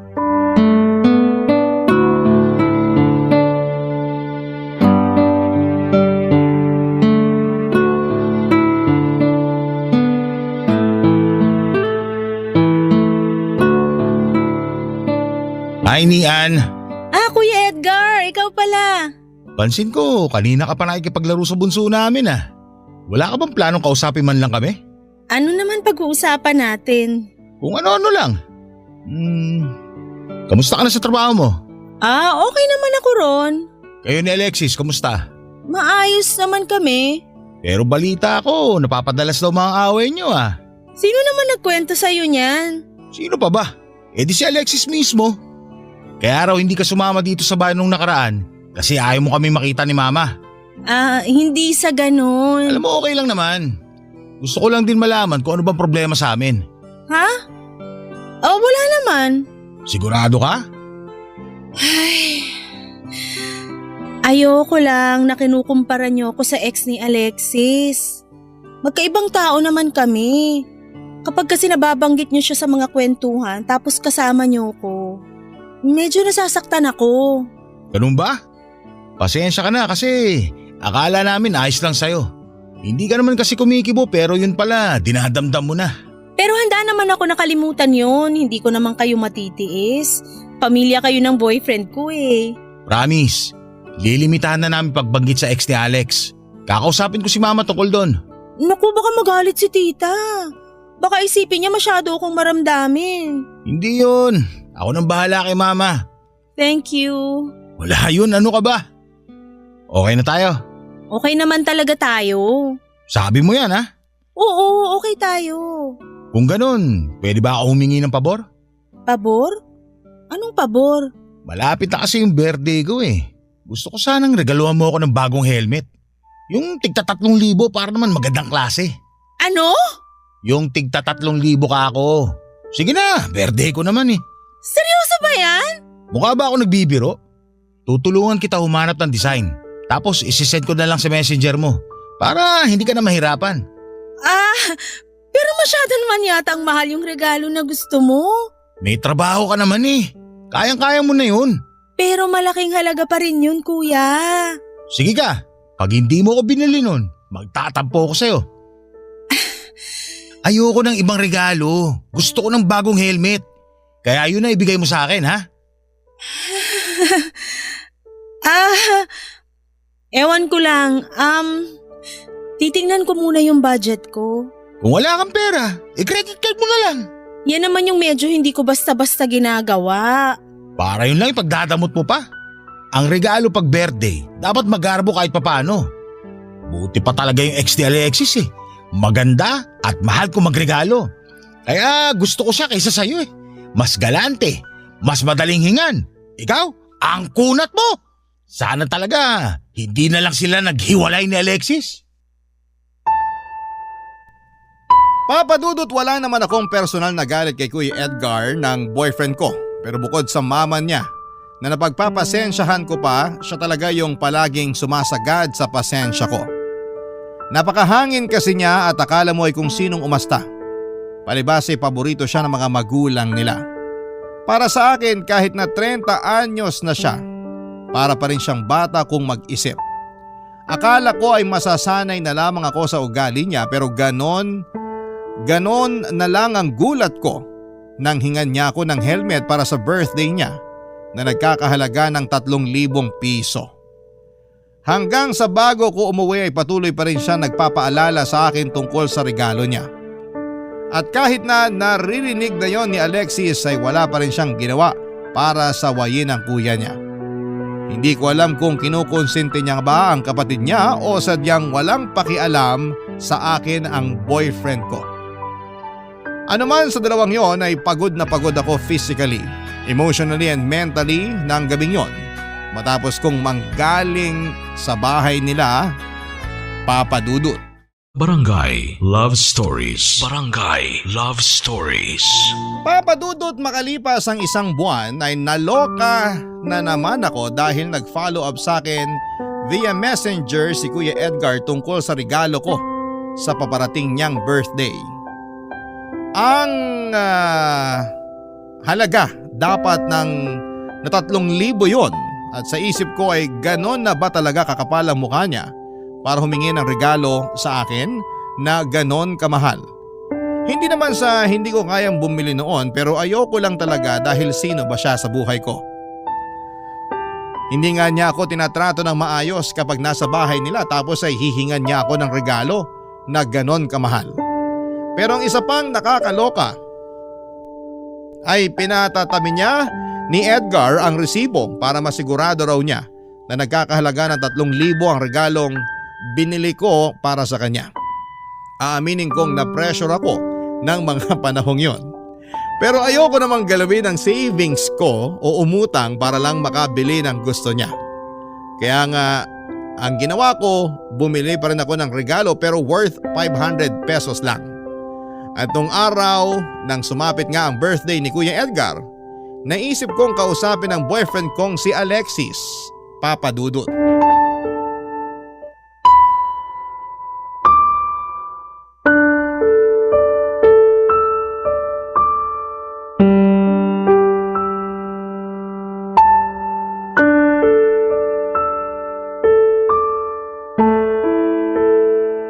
Ano na naman bang topak yan, Nian? Hindi ako tinutopak. Eh bakit ayaw mo na namang sumama sa bahay? Hindi naman sa ayaw, may lakad nga kasi ako. Birthday din ng mama ko, inaasahan niya na umuwi ako sa bahay mamaya. Ano ba yan? Uunahin mo pa yan kaysa sa birthday ng kuya ko? Ha? Anong sinabi mo? Bingi ka ba? Nakakabuisit ka na. Mas nauna akong sabihan ka. Pwede naman mag-birthday mama mo nang wala ka eh. Mas kailangan kita sa birthday ng kuya ko. Teka lang ha, baka sakaling di mo naiintindihan. Uulitin ko sa'yo na birthday din ng nanay ko ngayon. Natural mas importante siya kaysa sa kuya mo. Kung kaibigan ko yung may birthday, sige, okay lang hindi pumunta. Pero hindi mama ko yun. Kaya hindi pwedeng wala ako doon. Oo na, nanay mo na may birthday. Pero hindi ba pwedeng ipagpabukas nyo na lang yung celebration ng mama mo? At bakit ipagpapabukas? Alam mo, bakit pa tayo nagtatalo pareho namang mahalaga yung pupuntahan natin? Hindi na nga ako nagsalita nung sinabi mong di mo ako masasamahan sa birthday dinner ni mama. Pero bakit ang dami mong sinasabi ngayong ako naman ang di makakapunta sa birthday ng kuya mo? Napapansin na kasi nila sa bahay na palagi kang hindi sumasama sa akin. Kaya sa totoo lang, hindi na ako nagtataka kung bakit malayo ang loob nila sa'yo eh. Ano bang sinasabi mo? Sumasama ako sa inyo Di ba last month lang nag-dinner tayo doon? Nagkataon lang talaga na may mas mahalaga akong pupuntahan ngayon. Mahalaga rin naman yung birthday ng kuya ko Alam mo, ewan ko sa'yo. Para ako nakikipagtalo sa bata. Ay, ang akin lang naman, para mas lalo ka nilang magustuhan, dalasan mo yung pagpunta sa bahay namin. Kaya mas lalo na makita ka nila ngayon kasi nga may mahalagang okasyon. Bakit ba gustong-gusto mo ako pumunta sa inyo? Siguro natutuwa ka tuwing kinukumpara ako ng mama at kuya mo sa ex mo, no? Anong pinagsasabi mo? Alam mo kung anong sinasabi ko. Lagi mong naririnig pag kinukumpara ako ng pamilya mo sa ex mo. Nandun ka tuwing pinamumukha nila sa akin na kayo yung mas bagay. Huwag mo sabihing nagsiselos ka sa maliit na bagay na yon. Hoy, hindi maliit na bagay yon! Matagal na kaming wala. Nasabi ko naman sa'yo, di ba? Pero kung makapagselos ka dyan, parang last week lang kami nag-break Tayo na ang magkarelasyon ngayon. Tsaka hindi ko nababalikan yun. Hindi rin kita ipagpapalit dun. Kaya wala kang dapat ikaselos. Hindi mo ba narinig yung sinabi ko? Di ka rin makaintindi, no? Pinamumukha nila sa akin na mas gusto nila yung ex mo. Sana naman pag nandun ako magkaroon sila ng kahit konting respeto sa akin. Para silang nananadya Ba't di mo sabihin yan sa kanila para matigil na? Kailangan ko pa bang sabihin? Ano, manhid lang? Wala silang pakiramdam? Hindi pa ba halata sa reaksyon ng mukha ko na hindi ako natutuwa? Saka kahit di ako magsabi, sana marunong kang makaramdam. Di ko alam kung mahina ka lang talaga o isa ka ring tuod Makiramdam ka naman sa sitwasyon. Boyfriend kita pero hindi mo ko kayang ipagtanggol sa pamilya mo? O anong gusto mo? Awayin ko si na mama dahil lang na-offend ka. Hindi ko sinabing awayin mo. Ang gusto ko lang kausapin mo sila para tigilan na nila ako. Biro nga lang nila yun. Ano ka ba naman? Hoy, wag ka magmaang-maangan dyan. Alam mong hindi sila nagbibiro. Ay, ewan ko sa'yo. Wala talagang patutunguhan tong usapan natin Ang hina mo umintindi. Cum laude ka naman nung nag-aaral ka. Pero bakit parang ang hina mong pumikap? Kapal ng mukha mo! Mas mahina yung utak mo! Umalis ka na! Umuwi ka na sa inyo! Nian! Sinabing umalis ka na bago ko ipalo sa mukha mo tong bag ko!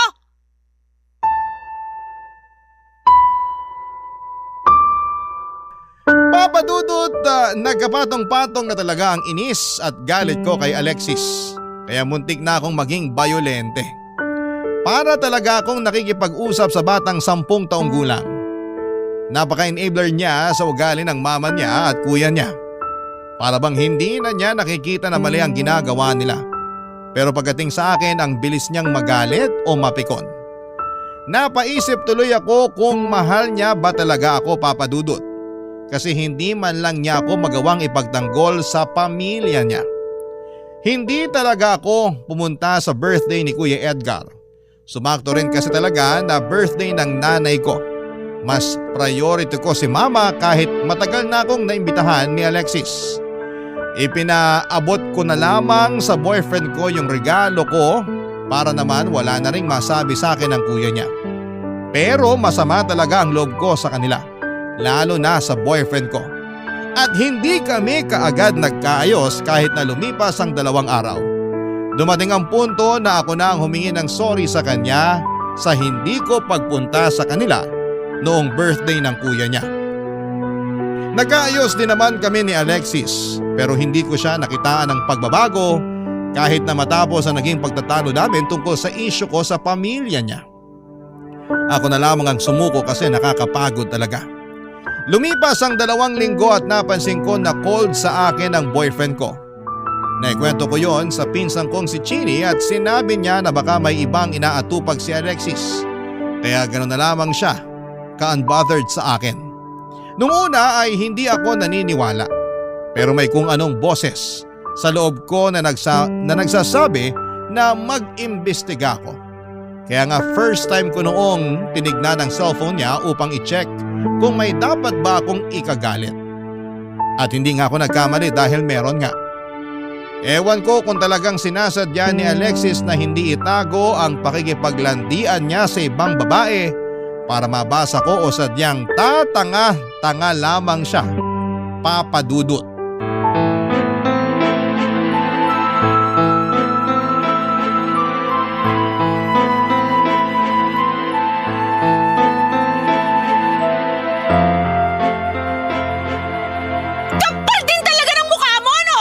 Ano bang problema mo? Ikaw ang problema ko! Anong ginawa ko? Nananahimik lang ako dito tapos bigla-bigla ka nalang magagalit dyan. Para kang tanga. Ako ba ngayon ang parang tanga? Lakas naman ang loob mo! Sinadya mo ba o sadyang tanga ka lang kasi hindi mo man lang binura-usapan yun ng ex mo sa phone mo? Kamusta landian nyo? Masaya ba? Masarap ba sa ego mong hayop ka? Ha? Anong landian pinagsasabi mo? Yan ka na naman sa tanga-tangahang portion mo eh! Ikaw naman kasi. Kasalanan mo yan. Nangingialam ka ng phone ng my phone eh. O yan, tuloy na pala mo. Proud ka pang hudas ka? At ako pa pala may kasalanan ngayon? Napakahayop mo! Hindi mo naman ginagawa yan dati. Nabulaga ka tuloy. Kinukutoban na ako sa iyo eh! At buti na lang sinunod ko puso ko na silipin phone mo! Di ngayon nagkaalaman na! Kapal na mukha mo, Alexis! Sabihin mo, matagal na ba kayo naglalandian ng ex mo? Umamin ka! Anong landian? Walang ganon. Nag-uusap lang kami ng maayos. Sang parte ng landian nyo yung maayos doon? Ha? Nabasa ko nga konvo nyo! Di ka ba nakikinig? Nabasa ko lahat! Yun ba yung nag-uusap ng maayos? Yung sinabi niya na mahal ka pa rin niya tapos nag-reply ka na may feelings ka pa rin sa kanya? Walang ibig sabihin yun. Huwag mo na nga akong gawing tanga! Lalo lang nadadagdagan mga kasalanan mo sa akin eh! Wala nga lang yun. Narealize ko na nadala lang ako sa usapan kaya ako yung nasabi sa kanya. Matagal na yung usapan namin na yun. Anong matagal na? Kahapon lang yung convo nyo na yon! Bakit ba kasi pinagpipilitan mo may gusto pa rin ako sa ex ko? Sinasakyan ko lang naman siya. Wow! So dapat pala magpasalamat ako na sinasakyan mo lang siya. Kaya nasabi mo na may feelings ka pa rin sa kanya. Ayos ka rin talaga, no? Di ka man lang nagsisisi sa ginawa mo sa akin? Gusto mo humingi ako ng sorry sa'yo? Di sorry. Ang baho talaga na ugali mo, Alexis! Ang kapal ng mukha mo! Tumigil ka na, Nian ha. Nagsorry na ako. Huwag mo nang palakihin to. Sige nga, pag ako yung nahuli mong nakikipaglandian sa ex ko at sinabi ko na sinasakyan ko lang din siya, nawala lang yun. Ayos lang ba yun sa'yo? Subukan mo lang na gawin yun. May kalalagyan ka talaga sa akin. Kita mo na? Ay, hindi pa ba tapos tong issue na to? Gusto ko na mag-move on. Para ka naman kasing tanga eh. Nagsorry na ako, di ba? Hirap kasi sa inyo mga babae, dami yung satsat. Akala nyo kung sino kayong perpekto na hindi nagkakamali. Hindi ko naman sinasabing perpekto ako Saka magkaiba yung pagkakamali na hindi sinadya sa sinadya! Saka akala mo ba magiging maayos na lahat porke nag-sorry ka na? Kung ayaw mo ng sorry ko, di bahala ka sa buhay mo. Makauwi na nga. Buisit. Hoy! Saan ka pupunta? Wala ka nang pakialam doon. Siguro pupuntahan mo yung ex mo, no? Oo, pupunta ako sa kanya. Kasi buti pa siya, hindi praning.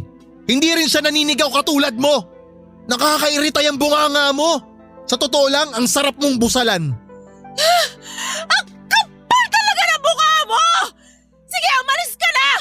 Magsama kayo ng ex mo! Nako, hindi mo na ako kailangan paalisin. Aalis talaga ako. Kasi di ko na matagalan yung pagmumukha mo. Papa Dudut, galit na galit ako kay Alexis dahil sa pakikipaglandian niya sa ex niya. Pero mas galit ako sa sarili ko kasi sa kabila ng lahat ay mahal ko pa rin siya. Yun ang dahilan kung bakit pagkatapos kong tawagan si Chini para papuntahin siya sa apartment ko at isumbong yung nangyaring sagutan namin ni Alexis ay hindi ko pa rin kinaya na hiwalayan ang boyfriend ko. Tinanggap ko na lamang ang sinabi ng pinsan ko na may pagkabobo ako pagdating sa pag-ibig. Kaya siguro hindi ko kaagad mabitawan si Alexis ng mga panahon na yon. Kasi matapos kong maging single ng 2 taon ay siya na ang naging karelasyon ko. Siguro kaya gusto kong isalba yung kung anumang meron kami kasi ayaw ko nang bumalik sa pagiging single. Natakot na kasi ako makipagrelasyon sa iba kung sakali. Para bang nagka-trauma na ako sa mga ex-boyfriend ko na niloko ako at ginawang panakip butas. Akala ko nga noon ay wala ng pag-asa para makakilala ako ng matinong lalaki na magmamahal sa akin. Nung dumating sa buhay ko si Alexis Papadudut, akala ko ay siya na talaga yung the one. Pero na mga panahong yon, ewan ko na lang talaga kung siya pa rin ang lalaking nararapat para sa akin, Papadudut. Barangay Love Stories. Barangay Love Stories. Papadudot, pagkalipas ng 1 linggo ay humingi ng tawad sa akin si Alexis. Sinabi niyang natukso lamang siya at hindi na niya raw uulitin yon. Na-realize niya na ako pa rin ang mahal niya at ako ang pinipili niya sa amin ng ex-girlfriend niya. Sa unang pagkakataon ay nakaramdam ako ng assurance mula sa lalaking mahal ko. Kaya as usual ay pinatawad ko siya. Nangako kami sa isa't isa, nakakalimutan na namin ang nangyari at mag-move on na lamang. At bilang unang hakbang ay hindi na ako nakipagtalo sa kanya nang sabihin niyang pumunta raw ako sa bahay nila para sa despedida ng papa nila na noon ay babalik na sa ibang bansa. Kahit na ayoko kasi baka makita ko doon ang Kuya Edgar niya, ay sinantabi ko na lamang ang pagdadalawang isip ko. Bago kasi yon ay kinutuban ako ng hindi maganda. Pero sinubukan ko na lamang baguhin ang tingin ko sa pamilya ng boyfriend ko at bigyan pa sila ng isa pang pagkakataon. Basta wag lang nila akong pagsasalitaan ng hindi maganda, Papadudut.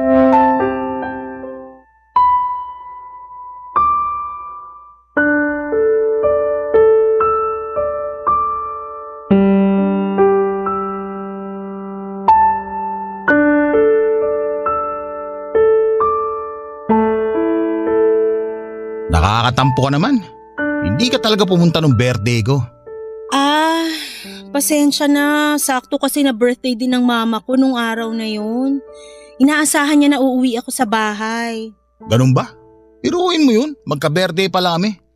Belated happy birthday sa mama mo. Thank you. Nga pala. Natanggap ko na yung regalo mo sa akin. Tatapatin na kita ha. Hindi ako natuwa.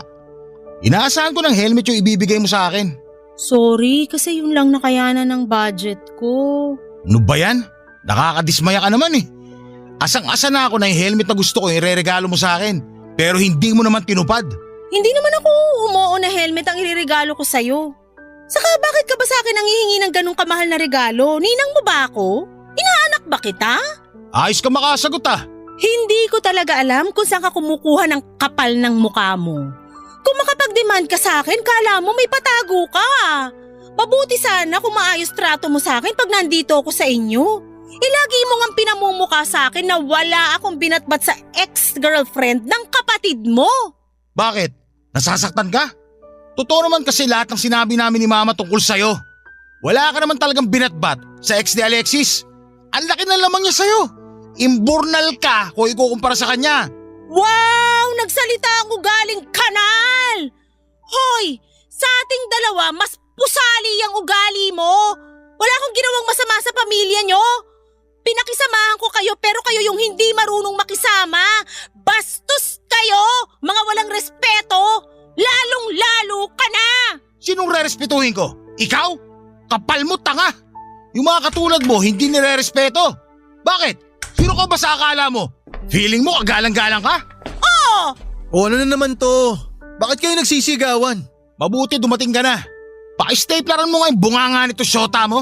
Walang ya! Ano bang problema nyo ni Nian, kuya? Ako? Wala akong problema. Pero yung syota mo, mukhang malaki problema sa amin ni Mama. Ano na namang inaano mo, Nian? Akala ko ba napag-usapan na natin to? Bago ka magtanong sa akin ng ganyan, sana inalam mo muna yung buong pangyayari. Ay, ang daming arte talaga. O sige, sabihin mo sa akin kung ano na naman yung issue mo kina Mama at kuya. Wala akong issue sa mama mo, pero dyan sa kuya mo, malaki. Hindi na nga nagpasalamat sa binigay kong regalo, nakuha pang mang-insulto. Huwag kang maniwala dyan sa syota mo sinungaling. At kanino maniniwala si Alexis? Sa'yo? Oo, kasi kuya niya ako. Pwede ba? Tumigil na kayo. Pareho kayong mainit eh. Bakit kasi hindi nyo kayang pag-usapan yung problema ng maayos? Hindi yung nagpapataasan kayo ng pride. Hindi ako nakikipagtaasan ng pride sa kuya mo. Napuno na lang talaga ako kasi masyado siya. Kaya mas lalo ka naming inaayawan ni Mama eh. Pangit mo ka, Banding. Bakit kasi kayo pa rin ng babaeng to?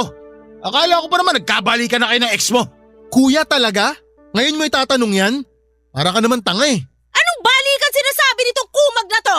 Nung hindi ka pumunta ng birthday ko, inimbita namin ex niya dito para magkita at magkausap sila ni Alexis. Baka sakaling meron pang pag-asa na magkabalikan sila. Akala namin maghihiwalay na kayo. Nagulat na lang kami ni Mama na ikaw pa rin pala syota nito. Mahina talaga tong si Alexis eh. Totoo ba yon, Alexis? Sorry, magpapaliwanag ako ni Ann. Kapal ang mukha mo! Sinasabi ko na nga ba eh! Sinadya mo yung pakikipaglandian mo sa ex mo eh! Nag-sorry na nga ako, di ba? Kainin mo yung sorry mo!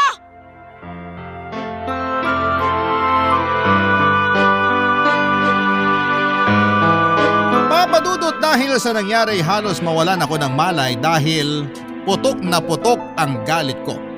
Pero nakayanan ko pa rin namang mag-walk out paalis sa bahay nila Alexis. Kasi pakiramdam ko ay lalo akong magmumukhang miserable kung hindi pa ako uuwi. Sobrang banas ko kay Alexis dahil sa nalaman ko. Ang kapal ng pagmumukha niya.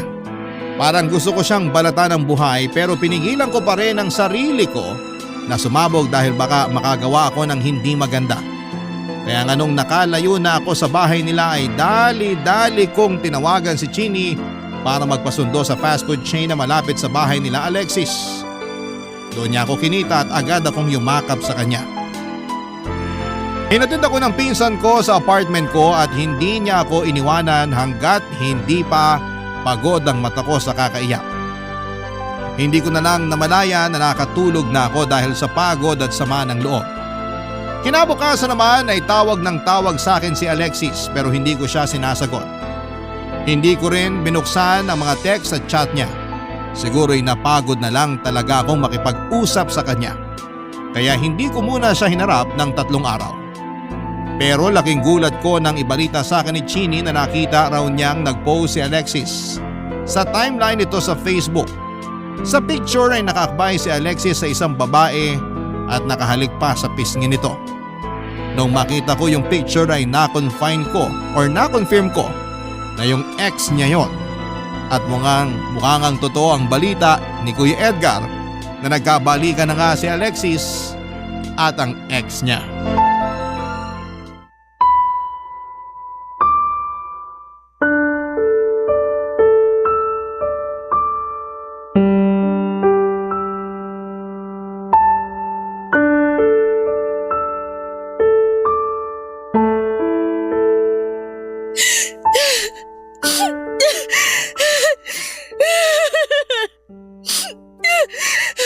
Uy, Insan, tana.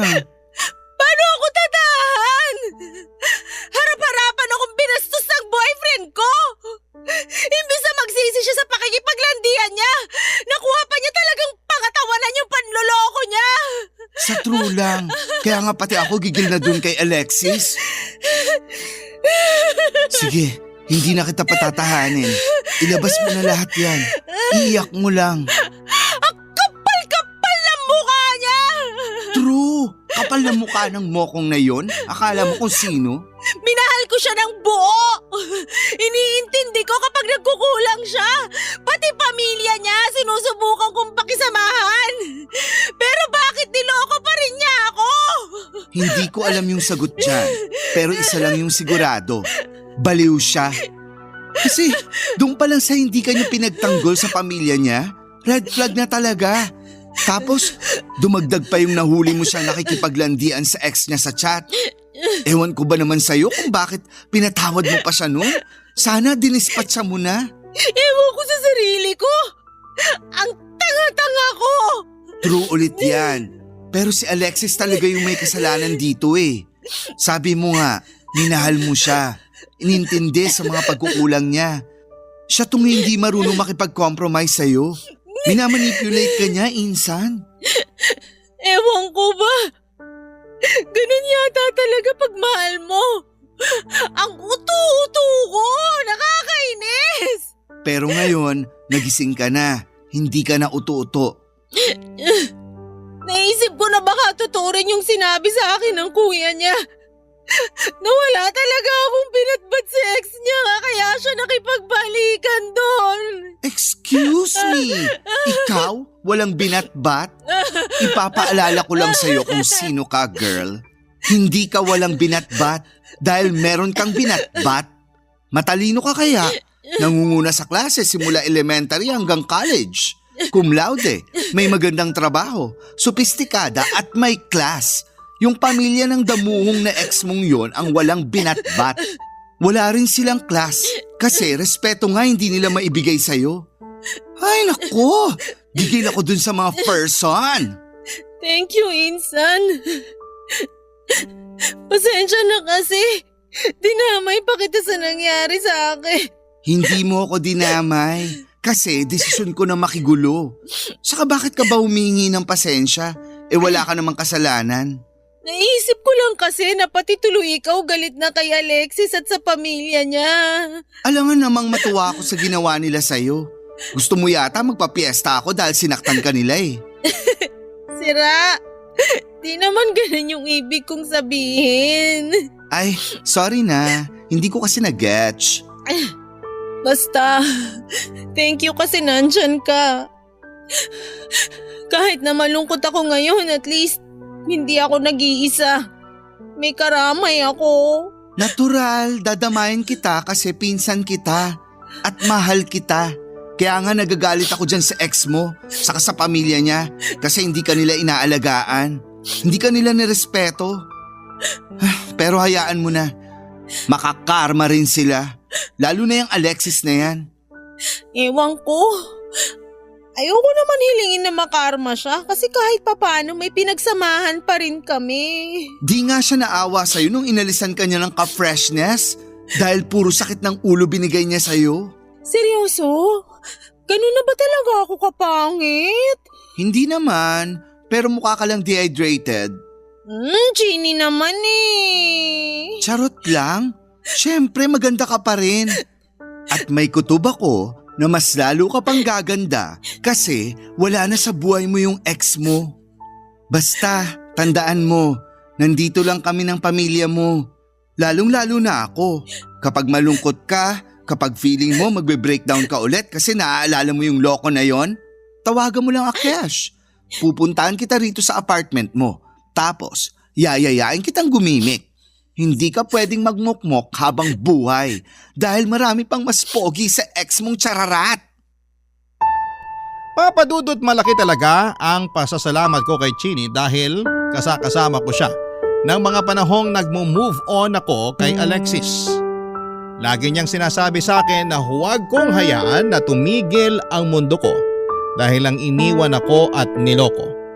Wala raw sa akin ang problema kundi na sa mga katulad ng ex-boyfriend ko.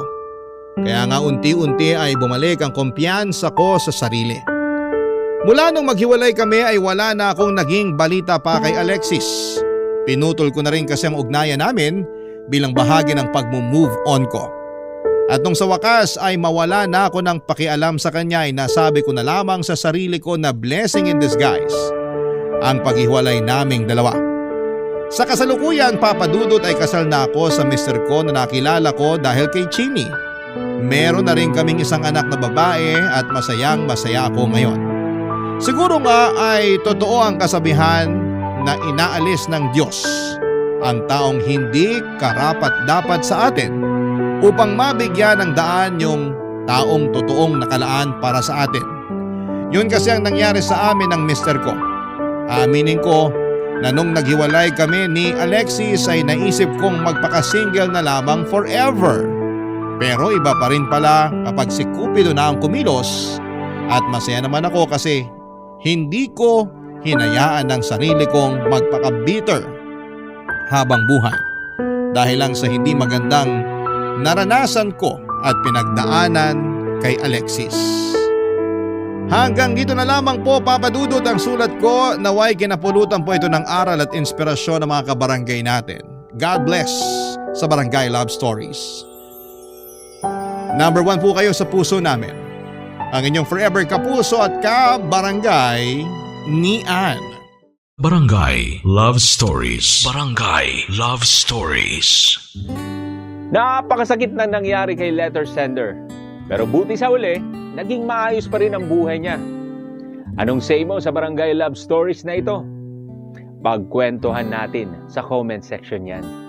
Nagustuhan ng iyong napakinggan? Ituloy yan via live stream sa www.gmanetwork.com/radio. Barangay LS 97.1